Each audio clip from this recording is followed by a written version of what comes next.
가장 아픈 곳이 몸의 중심이라는 제목으로 하나님 말씀 증거하도록 하겠습니다. 우리가 짊어져야 될 십자가가 두 종류가 있다 그랬죠. 예수님이 대신 져야 될 십자가, 이건 내가 지려고 그러면 안 됩니다.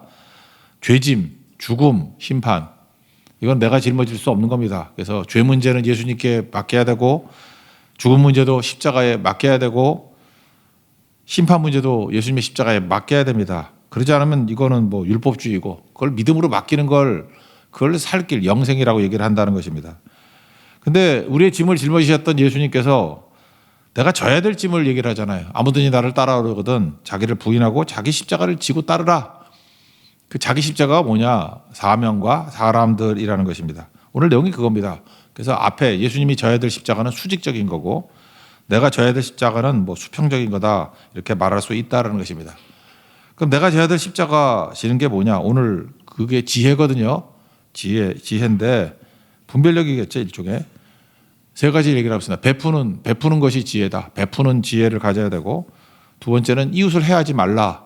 이게 또 지혜고, 세 번째는 악인의 형통을 부러워하지 않는 것. 이게 또 지혜라는 것입니다. 이런 지혜의 십자가를 잘 질 수 있는 종 되기를 원합니다.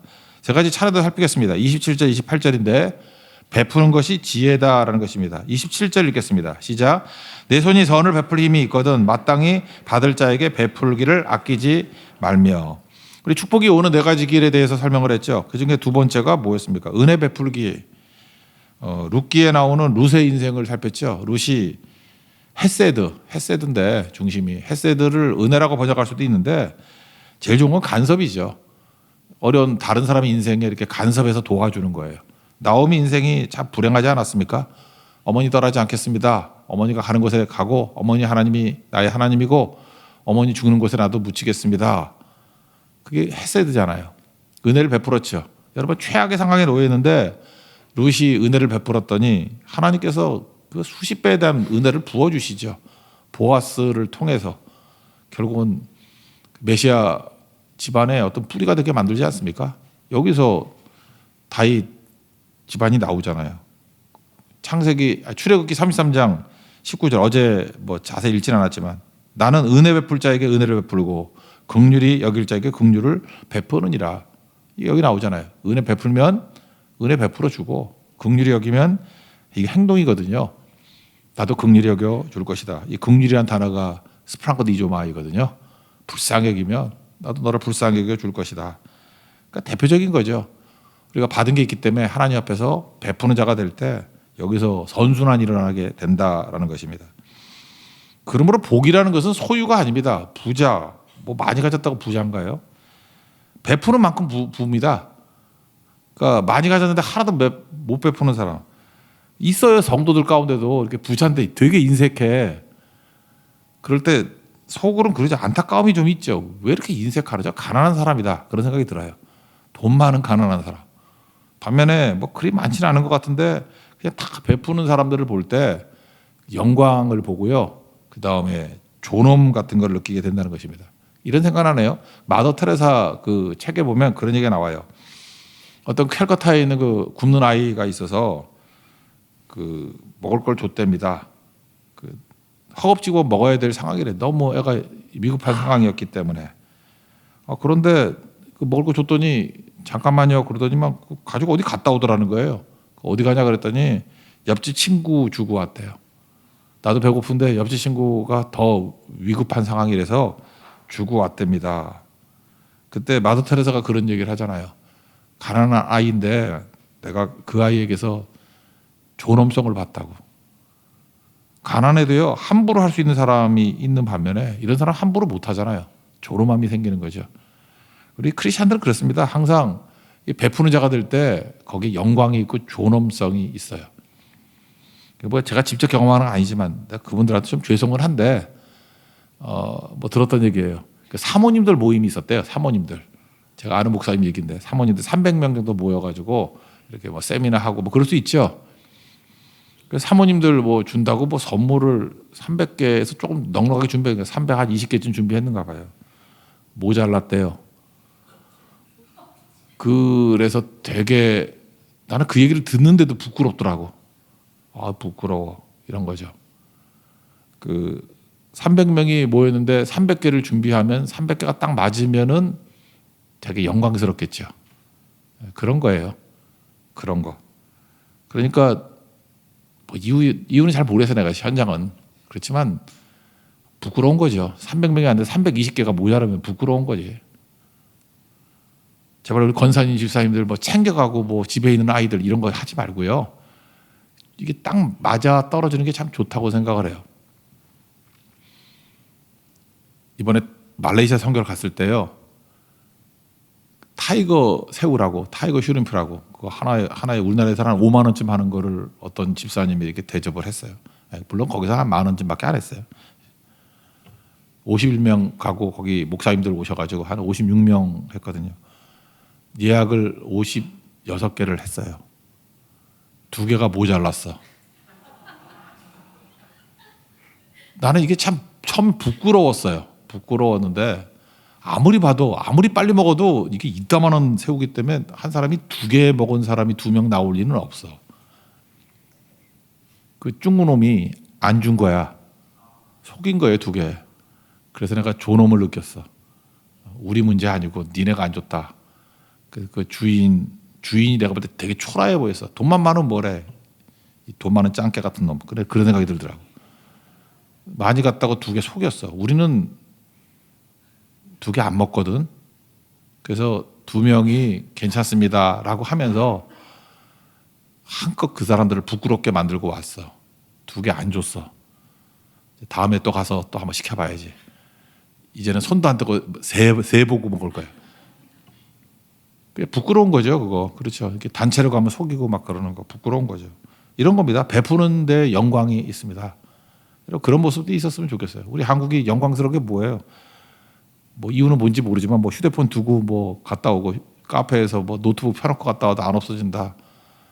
그게 K 도덕이라고 그러잖아요. K 도덕. 딴 나라 그러지 않은가 보죠. 크리스찬이라고 하면 더 해야 되겠죠. 그렇게 그거죠. 베푸는 거. 우리 먼저가 아니라 어려운 사람 먼저 베푸는 거.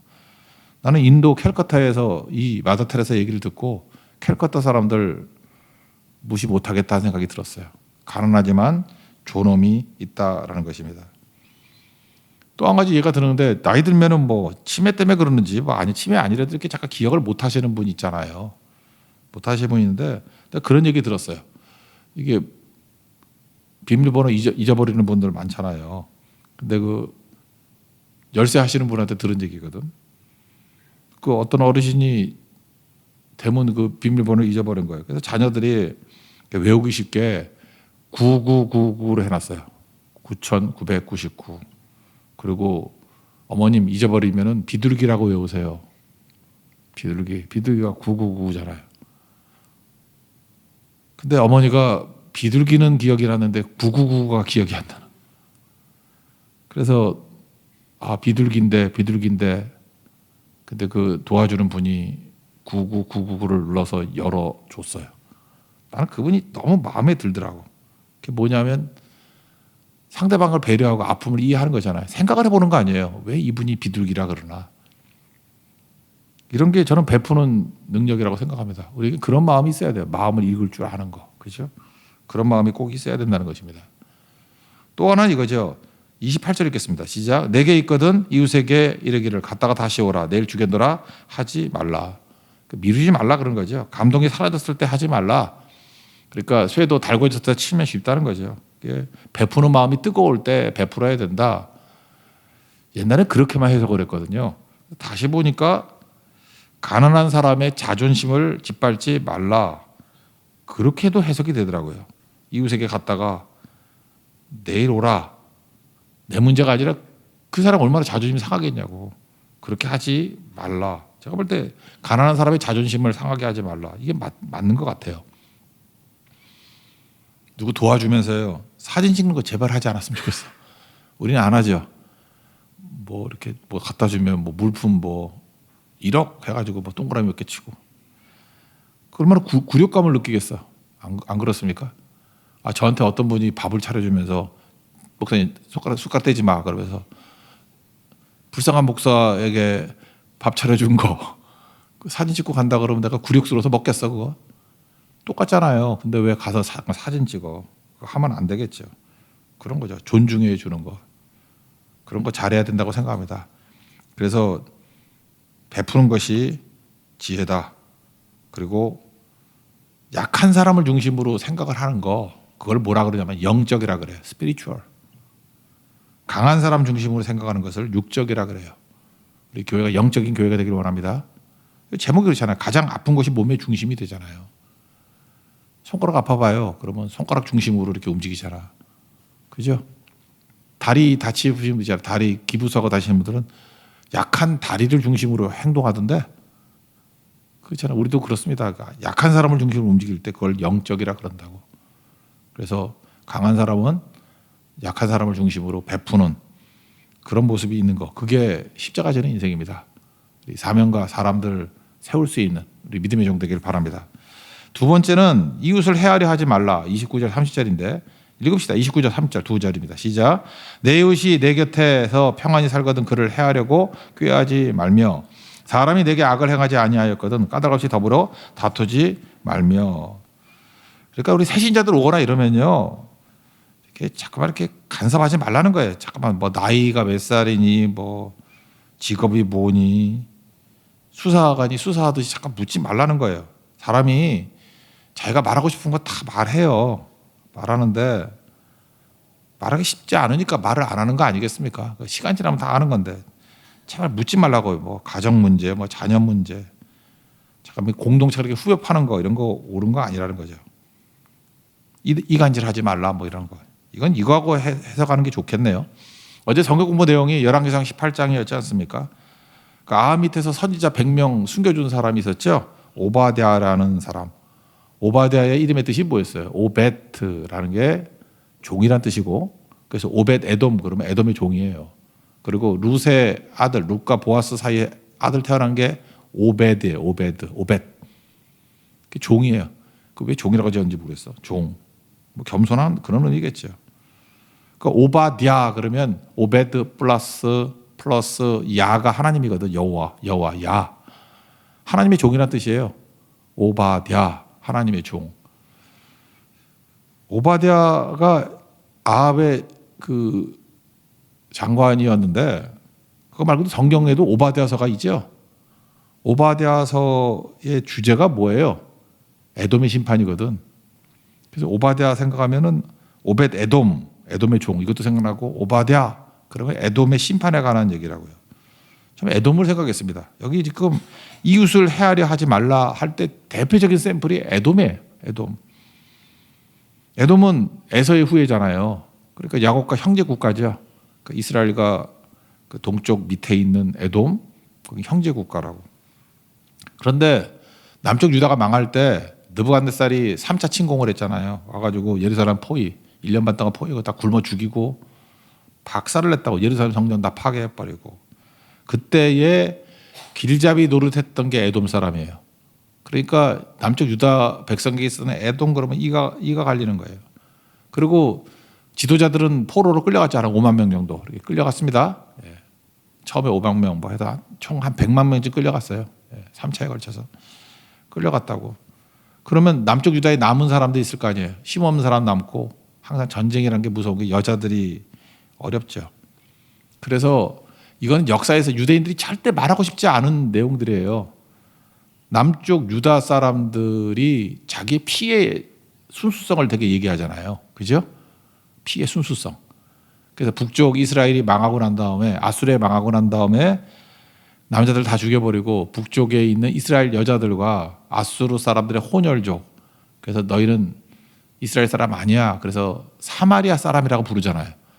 그래서 예수님 당시에도 사마리아 사람들을 박대하지 않습니까? 이유가 뭐냐면 너희는 정통 유대인 아니라는 거예요.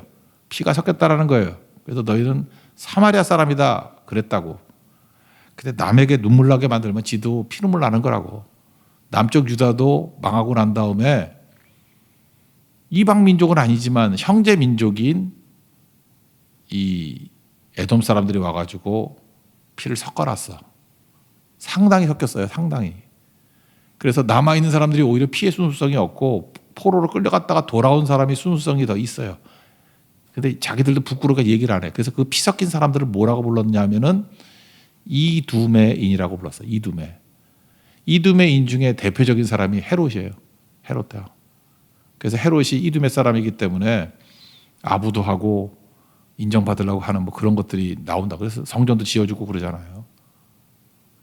저는 이걸 바라보면서 이런 생각을 했어요. 야, 성경에서 제일 나쁜 놈들로 여기는 게 뭐냐면 에돔 사람이에요. 그래서 얼마 전에 에스겔에서 살폈죠. 에스겔 보면 25장부터 도매급으로 7나라 이렇게 심판 얘기하잖아요. 거기서 에돔이 나와. 블레셋과 함께 나오고. 다시 32장에 가면은 따로 띄워놓고 에돔을 때려버려요. 그리고 오바댜서 같은 데는 에돔 하나를 놓고 그냥 전체를 심판을 얘기하는 거고. 에돔이 어떤 사람들입니까? 형제의 연약함을 이용해서 해를 끼치는 거예요. 에돔같이 닮으면 안 됩니다. 에돔과 같이. 그러니까 가장 큰 심판의 대상이 누구냐 하면은 에돔이었다고요. 왜? 유다가 제일 약할 때 등쳐먹었기 때문에. 그런 거 하지 말라는 거예요. 그래서 자기 이익을 중심으로 뛰는 사람은 에돔적이고 그건 뭐예요? 악마적이에요. 악마적. 반면에 약한 사람을 도와줄 때는 영적이라고. 그래서 여러분들 절대 남의 연약할 때 입 다무십시오. 아무리 원수를 할지라도 너무 좋아하지 마세요. 여러분이 원수라도 어려움 당하고 너무 좋아하면 하나님이 그를 불쌍히 여겨서 일으켜준다고. 그리고 그 사람이 혹시 문제가 없다 그러면 여러분 조롱당하는 사람한테 그대로 다 당해요. 그러니까 여기 뭐예요? 지혜가 뭡니까? 이웃을 해하려고 하지 말라. 그래서 30절에 나오잖아요. 사람이 내게 악을 행하지 아니하였거든 까닭 없이 더불어 다투지 말며. 나 이거 계속 에돔이 생각나요. 에돔이. 에돔같이 살지 않는 우리 지혜를 얻는 우리 믿음의 종 되기를 바랍니다. 세 번째는 악한 자의 형통을 부러워하지 말라. 31절부터 35절까지인데 31절 읽겠습니다. 시작. 포악한 자를 부러워하지 말며 그의 어떤 행위도 따르지 말라. 오늘 조금 전에 불렀던 영광 보이소서 이 찬양이죠. 난 대단해요. 어제 설교 아니었어요? 어제 설교를 했는데 우리 김희연 자매가 그 저녁 막 먹고 있는데 설교 듣고 은혜 받았어요. 그 작사를 했더라고. 그래서 제가 몇 군데 뭐 좀 이렇게 영광이 아닌 일의 인생을 낭비하지 말고 그랬는데 설교를 제대로 못 들어서 허비하지 말고 이렇게 돼 있더라고요. 그래서 좀 바꿔놓고 뭐 사랑하는 자여, 그러니까 예수님 초대하는 거, 예수로 사는 이여, 뭐 이거 그런 거 한 두 군데만 바꿨어요. 바꾸고 잠시 한눈 파는데 50분 있다가 곡이 왔어. 도대체 작곡을 어떻게 하는 거야?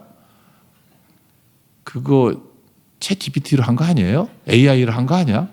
그게 오늘 부른 찬양이에요. 그랬더니 우리 교회 작사자도 있고 작곡가도 있고 하니까 하여튼 질은 모르겠지만 속도는 엄청나게 빨라. 그래서 오늘 찬양한 거예요. 근데 참 그 내용이 좋았던 게 어제도 그거로 사람들이 변화된 이유 중에 하나가 그거더라고요.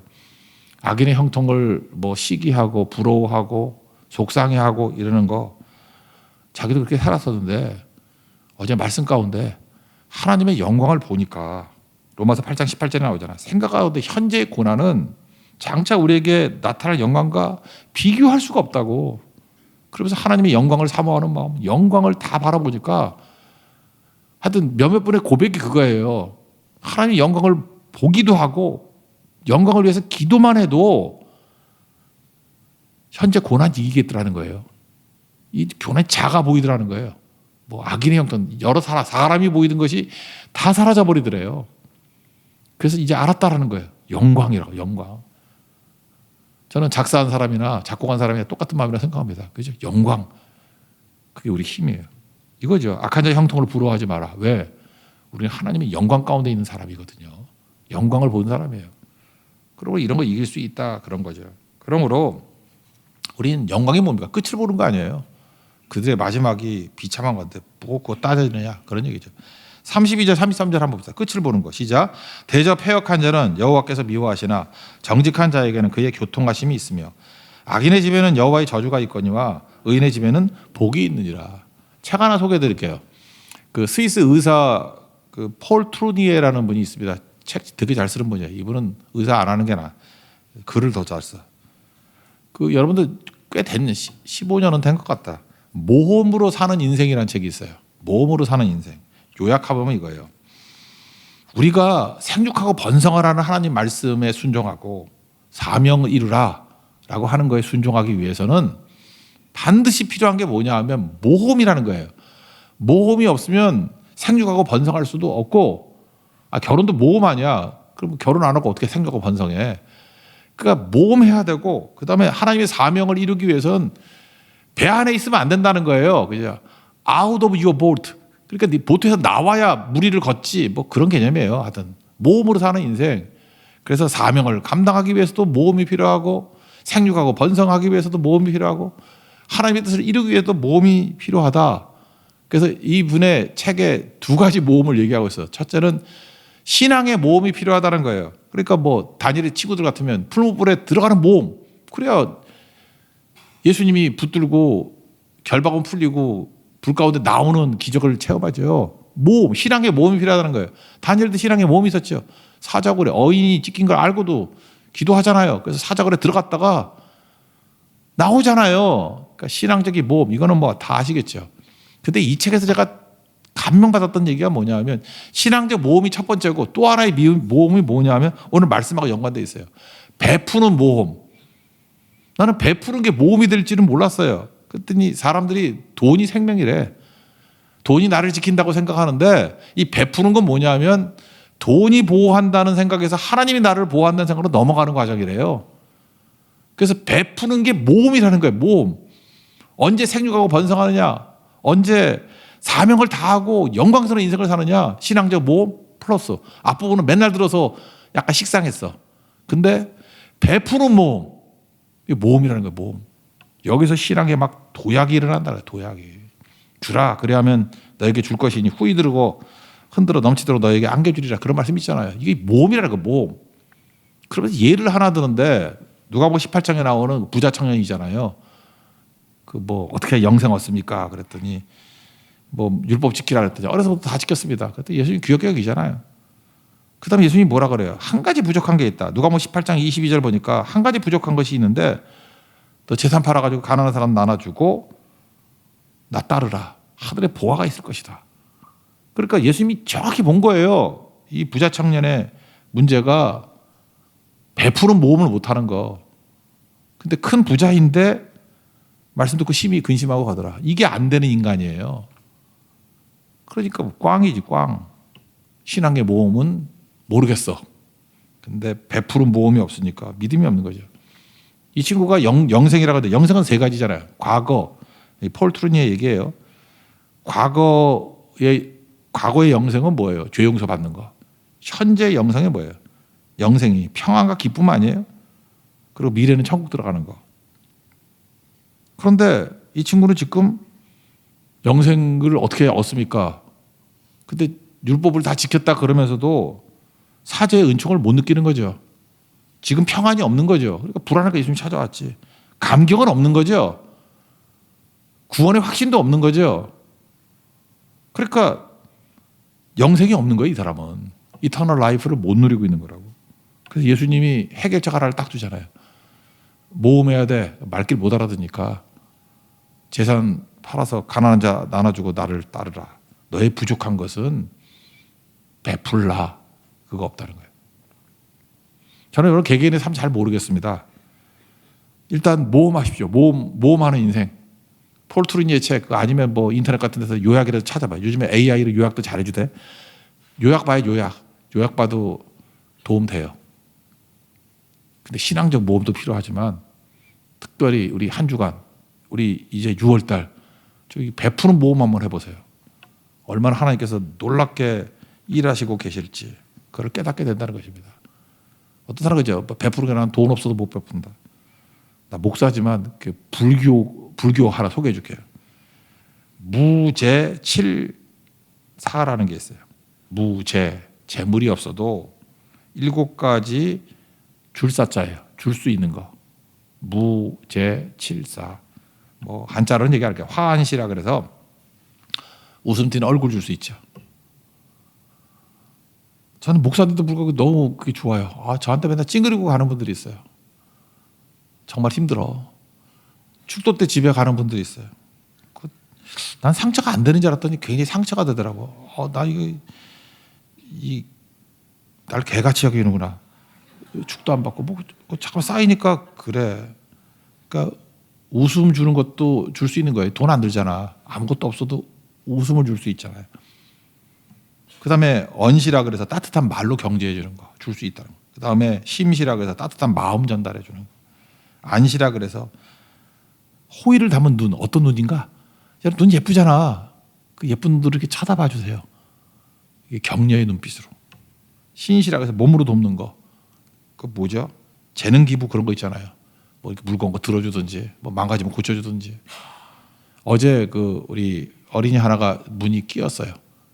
고쳐야 돼, 그 문. 고쳐야 되는데 재능 기부하겠다는 분들이 있더라고. 그 믿어도 되나? 자기들이 와서 하겠대. 믿음이 없어.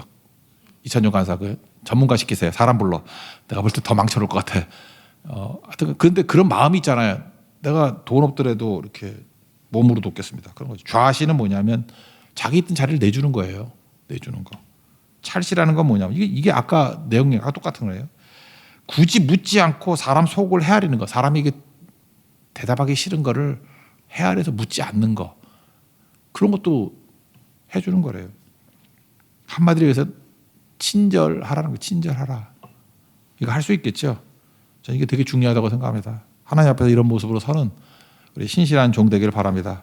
그래서 세 가지죠. 우리가 짊어져야 될 십자가, 베푸는 지혜, 이웃을 헤아려고 하지 않는 지혜, 악한 자의 형통을 부러워하지 않는 지혜. 잘 이루십시오. 그럼 하나님께서 더 많은 것을 채워주신다는 거예요. 마지막 두 절 읽고 마치겠습니다. 34, 35절 읽고 마치겠습니다. 시작. 진실로 그는 거만한 자를 비웃으며 겸손한 자에게 은혜를 베푸시나니 지혜로운 자는 영광을 기업으로 바꾸니와 미련한 자의 영달함은 수치가 되느니라. 영광 그리고 존엄 하나님의 기쁨 되는 인생 되기를 축원합니다. 자리에서 일어납시다. 영광 보이소서 찬양하겠습니다.